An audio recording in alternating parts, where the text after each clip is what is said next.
Head there. Anh Kiên hả?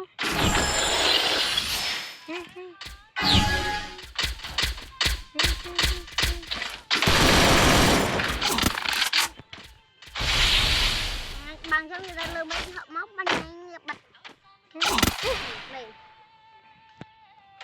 này đây linh chi kìa trời anh cái lụt của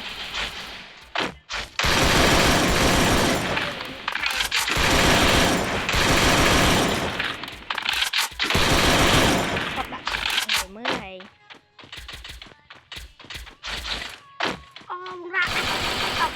Head there.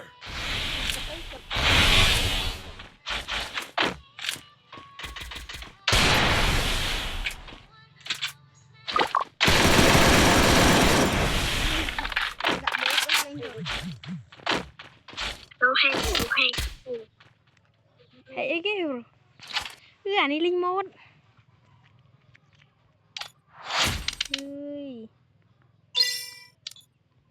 wow thổ chơi ma